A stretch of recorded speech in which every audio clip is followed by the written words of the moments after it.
আসসালামু আলাইকুম ওয়া রাহমাতুল্লাহি ওয়া বারাকাতুহু। আজ আপনাদের যেখান থেকে ভিডিওটা নিয়ে এসেছি আপনাদের কাছে, সেটি হলো হোসেননগর রহমানিয়া দারুল উলুম মাদ্রাসা।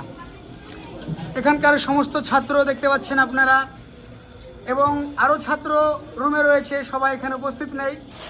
তো আজকে ভিডিও করার মূল উদ্দেশ্য যে আজ হোসেননগর রহমানিয়া দারুল উলুম মাদ্রাসায় শিক্ষক এবং ছাত্র মিলে আজ আমরা একটি বিরিয়ানির আয়োজন করেছি। তো বিরিয়ানি আপনার দেখতে পাচ্ছেন, এখানে রাইস রেডি হয়ে গেছে, এখানে আপনার বিরিয়ানির যে মাটন মাংস এটা রেডি হয়েছে। আজ আমাদের মাদ্রাসায় বিফ বা চিকেনের নয়, আজ অরিজিনাল খাসি এবং মাটন বিরিয়ানি হচ্ছে। আমরা বিরিয়ানি রান্না করার জন্য দুজনকে অতিথি হিসাবে, গেস্ট হিসাবে আমরা আমন্ত্রণ করেছিলাম। আলহামদুলিল্লাহ তিনাদেরকে আমরা পেয়েছি। এই যে দেখতেই পাচ্ছেন ভাই দুজন আপনাদের সামনে রয়েছে। একজন ভাই, এনার হচ্ছে বিরিয়ানির দোকান আছে এনার, এটি পলাশবাটি ঘাটে, সবজি হাট এবং কাপড় হাটের সামনে। আপনারা সকলে আসবেন। তিনার বিরিয়ানির দোকানের নাম হলো আলহামদুলিল্লাহ বিফ বিরিয়ানি। এখানে চিকেন, মাটন, বিফ এবং এগ বিরিয়ানিও পাওয়া যায়।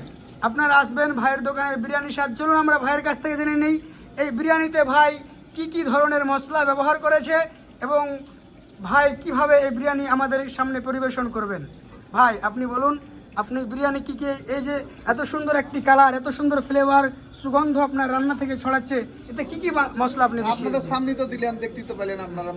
মশলা সব ধরনের মশলা, কত রকম হবে গন্তি করলে 15 রকম হবে হয়তো। 15 রকম, মানে 15 রকম মশলা দিয়ে আমাদের জন্য বানালেন, তাও 15 রকম মশলা দিয়ে। সব দোকানে সেম এইভাবেই হয়, মানে আপনি দোকানে এইভাবেই রান্না করেন?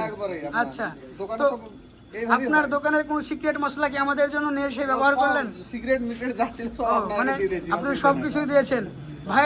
ভাইদের আসার, চাচাদের আসার একটাই উদ্দেশ্য, কারণ তিনারা শুধু মাদ্রাসাকে ভালোবাসে, মাদ্রাসার ছেলেপিলেকে ভালোবাসে, মাদ্রাসার স্বার্থে, নেকির স্বার্থে এসছে। ভাইদের জন্য এবং কাকাদের জন্য, কাকার জন্য এবং ভাইয়ের জন্য দোয়া করবেন, যাতে ভাইয়ের ব্যবসা এবং আল্লাহ বরকত দেয়, কাকাদেরকে হায়াতে দানাজ করে। এখান থেকে আমাদের ভিডিও এখন সমাপ্ত।